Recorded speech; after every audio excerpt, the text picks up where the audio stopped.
Bismillahirrahmanirrahim. Alhamdulillahi Rabbil Alamin. Salatu salamu ala asyrafil anbiya'i wal mursalin. Nabiyina Muhammadin wa ala alihi wa sahbihi ajma'in. Assalamualaikum warahmatullahi wabarakatuh. So inshallah alamul jin wa syayatin. Ito na nga. Ito na yung mga dulo ng kwento ni Ahmad Izzuddin al-Bayanuni na meron siyang mga nakilalang medium, tas kung ano yung pinapagawa sa kanya, tas nalaman niya bandang huli na yung mga nakausap niyang kaluluwa hindi totoong mga kaluluwa, lalong lalo na yung kausap niya raw yung tatay niya, tapos meron siyang kausap daw na maalam na yung pinangahawakan na pananaw nung kausap niya taliwas doon sa pananaw nung maalam na yun nung ito ay nabubuhay pa. Kaya nga sa pagpapatuloy, walam tazil tankashifu li al-hakikata ala wajhiha marratan ba'da marra. So nagpapatuloy daw na nagiging hayag sa kanya yung katotohanan sa sunod-sunod pa nilang mga pagkakataon ng pagkikita. Wa fi tajrubatin ba'da tajruba. At sa iba't iba pang mga experience niya doon sa mga tao na yon. Hatta tahakkaka indi annal amra kullahu kadibun wa buhtanun. Hanggang sa maging malinaw sa kanya nang lahat ng nangyari ay kasinungalingan nga. Wa dajalun wa tugyanun. At ito ay panlilinlang at kasalanan. La asasa lahu min taqwa. Wala itong ugat na mula sa takwa. Wala kaimata lahu ala dinin. Hindi ito nakataguyod sa relihiyon.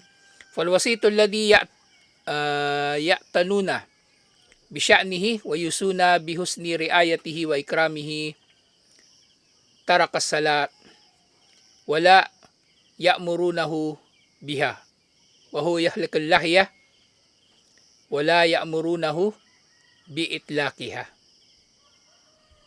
So ganun din, napapansin niya na rin yung ugali ng mga tao na nakapaligid sa kanya, lalo na yung medium. Si medium kasi matagal-tagal na niyang nakasama na, di ba, sinabi pa sa kanya nung kaluluwa daw ng tatay niya, natulungan daw yung medium, natustusan yung medium. Pero nga nalaman niya bandang huli, itong medium na ito, hindi talaga siya nagsasala. Hindi siya nagsasala. At walang nag-uutos sa kanya na magsala kasi takot yung mga tao sa kanya o umiiwas. Tapos ahit pa yung balbas. At wala rin namang nag-uutos sa kanya na hayaan ito na tumubo. So kumbaga nawawalan na siya ng gana doon sa medium na yon at doon sa kanilang mga pinaggagawa. So mapapansin natin dito, medyo matagal. Matagal bago siya naka-realize na ginagago lang siya ng mga to. Matagal. Pero ganun pa man, okay na rin to na at least natauhan siya. Kasi may mga tao hindi talaga matatauhan eh. May mga tao hindi talaga matatauhan. Kaya importante sa tao yung palatanong talaga. Umpisa pa lang, kung tayo 'di ba halimbawa malalagay sa ganitong sitwasyon, umpisa pa lang malalaman na natin 'to eh. Kasi umpisa pa lang alam natin hindi sasapi ang kaluluwa. Patay man o buhay, hindi ito sasapi sa ibang tao. Walang ganoong kakayanan ang kaluluwa nino man. Walang kakayanan. Kasi anghel, di ba? Sabi niya, anghel, sasapi sa kanya. Si Propeta Muhammad sallallahu alaihi wasallam nga, hindi naman naulat na sumapi sa kanya si Jibril alayhis salam. Tapos sa'yo mangyayari. O tapos sasabihin pa, di ba? Sahaba daw si Abu Hurairah, sumapi sa kanya. Eh, ba't si Abu Hurairah pa? Ba't di dala si Abu Bakar para mas matindi, di ba? Hindi nangyari yung mga ganun. Kaya nga, yung critical thinking, napakahalaga niyan sa tao eh. Yung pag-iisip, napakahalaga sa tao para hindi siya naloloko. At sa lahat ng bagay, kumbaga, pare-pareho siyang nagpapakita ng talino. Kasi may mga tao matalino sa isang bagay, tas nabobobo sa iba pang mga bagay. Kasi hindi nila ina-apply yung critical thinking sa lahat ng bagay. Yung ay nababanggit ko sa inyo. Merong mga negosyante. Matatalino sila, oo, sa negosyo matatalino. Pero pagdating sa ilang mga bagay, nabubudol sila. Nabubudol sila. Pero ngang ni-raid nung nakaraan sa isang kondo. Investment scam. Isang tao lang, 17 million pesos yung na-scam sa kanya. Isang tao lang. O paano siya nakakuha ng 17 million? Masabi natin, matalino rin talaga yun. Kasi 17 million, sabihin natin, empleyado yun ng gobyerno. Kaya siya nagkaroon ng 17 million kasi sabihin natin na mataas yung sweldo niya. Mataas ang pinag-aralan kasi. O malaki yung negosyo niya. Tapos papabudol lang siya sa ganun. Kailangan meron tayong critical thinking, inshallah. At makikita natin kapag minamanipula na tayo ng mga tao. Kasi maganyang mga modus, may pangmamanipula rin na nangyayari dyan. May mga pangmamanipula na nangyayari. Kaya dapat maagapan ng tao. Katulad sa kalagayan niya, di ba? Itong si Ahmad Izzuddin Al-Bayanuni. Sabi dun nung tatay daw niya na sumapi, tustusan daw yung medium. Tustusan yung medium. At iba-iba pang para sa kapakanan ng medium. Ayun, napansin din niya sa medium, thumma huwa ya'kulu amwalan nasi bil batil. So nalaman din niya ng medium na ito mandurugas din. Wa bil wuudi al khadi'ah. At hindi tumutupad sa mga pangako. Wala mawridan lahu illa min hadat tariqal khabith. At wala siyang kabuhayan liban na lang sa napakasamang paraan na ito ng pamumuhay. Pandurugas lang talaga yung kinabubuhay niya. Pandurugas, panlalamang. May kilala akong ganyan Wala namang kabuhayan, walang trabaho, walang negosyo. Ngayon lang siya nagkukumahog na magkaroon ng negosyo kunwari Para kunwari meron siyang ipapakita sa mga tao na kabuhayan niya. Pero sa loob ng 7 taon, wala naman siyang kabuhayan. Iba sa mandugas sa mga tao. Kaya minsan, diyaan ni Rajulun, ba'dama arafa, silati bihadal wasit. So meron daw minsan dumalaw sa kanya na isang lalaki na nakabalita tungkol sa kanyang relasyon, tungkol sa relasyon ni Ahmad Izzuddin Al-Bayanuni dun sa medium.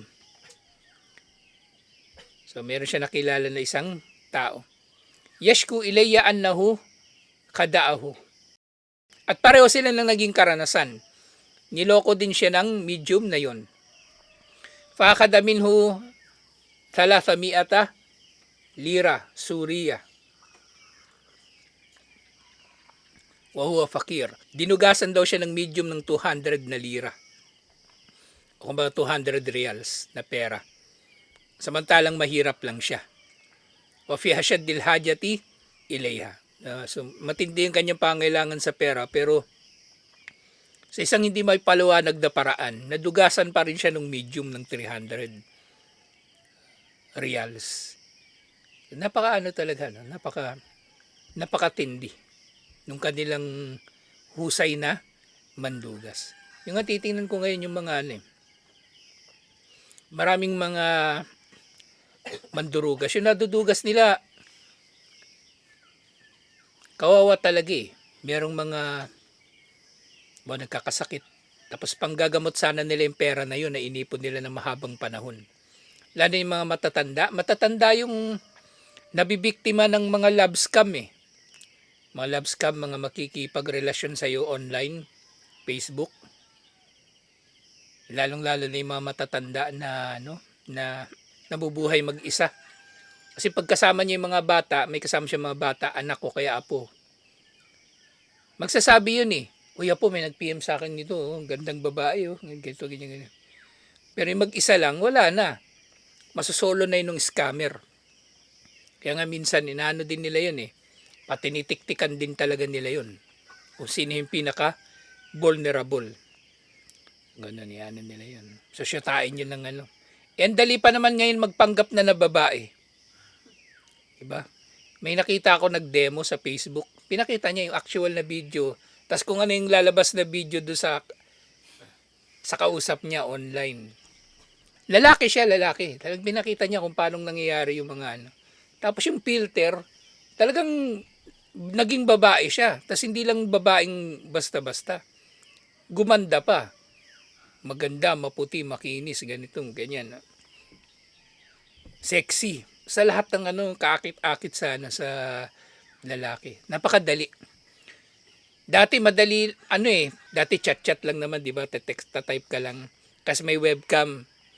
Yung iba ginagawa daw nun. Iniipit lang yung dibdib o kaya magsusuot lang ng lalagyan ng hamburger yung dibdib, kunwari babae na. Tapos pag magchat-chat sila, dibdib lang yung pinapakita. May lalaking manyakis. Madali lang talaga madugasan yun. Madali lang madugasan yun. Sige, padala ka muna ng 1,000, papakita ko sa iyo mukha ko. Pero pag 5K padala mo, papakita ko sa iyo lahat. Padala siya 5K, sige 5K na lahat na. Nawala na. Hindi na nagpakita uli yung nangi-scam. Yung tao dapat siya dito kumbaga alisto siya sa mga ganitong bagay. At yung isang bagay nga na ginagamit nila talaga, yung mga mandurugas. Kung ano yung pinagnanasaan ng tao, yun yung ibibigay nila. Yun yung pangpain nila kung ano yung pagnanasa ng tao. Pinagnanasaan ng tao, yung magkaroon siya ng karelasyon. O yun, linitaw siya sa tao na yun na karelasyon. Karelasyon. Baka nga ilang araw lang kayo magkakilala, tawag na sa'yo, mahal. Mahal, ganito, ganyan, ganito, ganyan. Okay naman yung swapang sa pera, yun din. Swapang sa pera. Pag nabatid nila ng taong to, swapang. Inalokin na nila yun ng investment. 1,000 mo, gagawin natin yung 100,000 sa loob ng 1 linggo. Sinong swapang ang hindi kakagat doon? Yung 1,000 mo, giging 100,000. Kasi marami silang din nahuhuli kasi, kumbaga, naengganyo, nadadali. Kasi pinag-aaralan din nila yung psikolohiya ng tao. Yung mga pinagnanasaan ng tao. Yaman, emosyon, at iba't iba pang bagay. Faalzamtu alwasit biraddiha ilayha. Biraddiha ilayhi. Sa sumunod na nangyari na, sasabi ni Ahmad Izzuddin al-Bayanuni, kinausap niya na raw yung kinumpronta niya yung medium. Naibalik yung pera doon sa tao na yun. At babae pala yung medium dito sa kinukwento ni Ahmad Izzuddin al-Bayan. Kasi ngayon lang nabanggit yung yung damir. Sa babae pala. Babae yung medium. Fastajaba lidhalika harsan minhu min syayatinihi ala bakai silati bihim. At binayaran naman daw ng medium yung lalaki na yun ng 300 reals. At ang duda niya, pumayag lang sila dito kasi gusto nila na manatili siya na may ugnayan sa kanila. So meron silang mas malaking plano kay Ahmad Izzuddin al-Bayanuni. Walwasitu wa usratuhu taqumu hayatahum alal kadibi fi aktari syu'unihim. At yung nakita niya na nagpapatuloy pa rin yung medium at yung pamilya niya dun sa pinakamasama nilang mga gawain. Pagsisinungaling, panluloko, pandudugas, at iba pa. At dun na naputol yung ugnayan niya sa kanila. Lumayo na siya sa kanila. Hindi na nabanggit dito kung sinumbong ba niya ito sa otoridad. Kasi posibleng posibleng isinumbong niya rin ito sa otoridad. At yung mga ganito, pwede ito mapatawan ng parusa. Ikukulong o ano paman. Pwedeng putulan din ng kamay kasi may kasamang pagnanakaw din yung kanilang krimen. At iba pang kaso at parusa na pwedeng ipapataw sa kanila. So sa dulo ng kwento na ito, wakatama Sheikh Ahmad Izzuddin kalamahu ala hadihi at tajruba biqawlihi, at yung huling sinabi ni Ahmad Izzuddin al-Bayanuni, hawaltu hadihil arwah ba'dama inkashafa li amruha antas lukumai maslakat tahdid falam yazalzil dalika min kalbi syai'an walhamdulillah. So pagkatapos sa lahat ng nangyari na ito, nang naging malinaw na raw sa kanya yung lahat, yung mga espiritu daw na kumakausap sa kanya ay nagbabanta sa kanya. So merong posibilidad na itong medium na ito, meron din talagang kakampi o kasabot na engkanto, na jinn. So pinagbabantaan daw siya, pero hindi raw siya natakot. Hindi nayanig ang kanyang puso, alhamdulillah. Hindi nayanig ang kanyang puso sa kanilang mga pagbabanta. Wakad kuntu katabtu fi hadihil mudda at tawila mimma haddathuni bihi ma malaa daftaraini kabirin. So itinala daw niya lahat ng kanyang mga naging experience sa mahaba-habang panahon na yon, at nakapuno daw siya ng 2 notebook na malaki. Jama'tu fihi ma aktaru ma haddathuni bihi. Naisulat daw niya doon yung karamihan sa mga napag-usapan nila. Walamma dahar al-batil walamma dahar al-batil duhuran la yahtamilu ta'wil. Katatos sila bihim. At yun nga, nang naging malinaw na, ng matinding pagiging malinaw yung nangyayari, na lahat ng yun ay kalokohan lang. At wala talagang paliwanag, liban na lang na kalokohan lang yung mga nangyari. So nagkaroon siya ng desisyon na putulin na talaga yung ugnayan sa kanila. Wahakamtu alayha bima hakamtu wahtaraktu at daftarin alladaini imtala'a bil kadhibi wal khida. So pinutol na niya yung kanyang ugnayan at naghatol na siya talaga na ganun na nga yung gagawin niya.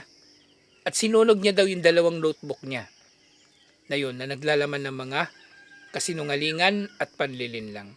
So yung 2 notebook na yun, maaaring sinusulat niya yun habang, kumbaga ang layunin niya sa notebook na yun, kunin yung mga aral nila. Pero ayaw na niyang kakalat pa yun, kaya sinunog na niya. Fahadil arwahu allati tadda'i annaha arwahu rijalin minas sahaba wal awliya was salihin. Kulluha shayatin. So yung mga espiritu daw o kaluluwa na nag-aangkin na sila raw ay mga kaluluwa ng mga sahaba, mga santo o mga mabubuting tao, lahat daw ng mga ito sa conclusion niya ay mga demonyo. Demonyo. So meron talagang demonyo na involved doon sa medium. Hindi lang siya umaarte lang. Hindi siya umaarte lang. La yanbaghi lil mu'minin akilin anyan kadiubiha. Anyon kadaubiha. Na hindi raw marapat para sa sinumang mananampalataya na matalino na magpaloko sa mga ito. Wa jami'us suwar allati a'tadaha mustahdirul arwah kadibun wa batil. At lahat ng mga tagpo doon sa pakikipag-usap niya sa mga kaluluwa, lahat ng ito ay kasinungalingan. Sawa'un fi dhalika tariqatil wasit allati dakartuha wa jarrabtuha. Lahat daw kasinungalingan. Lalong-lalo na yung pagsapi sa kanya sa medium ng mga kaluluwa. So hindi yun yung totoong kaluluwa ng tao na inaangkin nila. Halimbawa si Tumaranini at yung tatay niya, hindi yun talaga kaluluwa ng tatay niya. Wa tariqatul mundadda wal fanajinul lati dakarahali ba'da manjarrabaha. Wa wasala ilayya an natijatul lati wasaltu ilayha. So lahat daw na yun ay kasinungalingan. So lahat ng mga naranasan niya doon ay kasinungalingan. Ito man daw ay doon sa, kumbaga, sa mesa na kung saan sila nagkikita, hanggang doon sa yung baso ng tsaa. At marami pang ibang mga tao ang naka-experience ng ganoon doon sa mga tao na yun. Kasi modus na nila yun, hindi lang siya ang biktima. Pero marami sa kanila ang nagtauba at nakarating sa parehong konklusyon na katulad ng kanyang konklusyon, na puputulin nila yung ugnayan doon sa medium na yon. Pero nga, hindi na nababanggit dito pero kung may ganitong mangyayari, so kailangan itong isumbong sa otoridad ng mga Muslim. Kailangan isumbong sa otoridad ng mga Muslim. Diba sa Mindanao, kahit wala pang gobyernong Muslim, kung sino yung mataas na Muslim, mayroong mataas sa katungkulan, kailangan isusuplong ang mga tao na ganito, inshallah.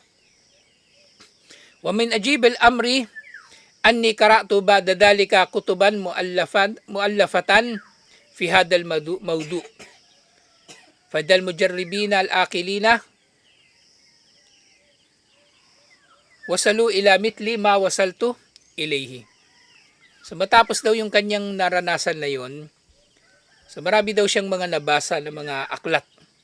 At nababanggit din doon yung mga tao na pareho ng pinagdaanan niya.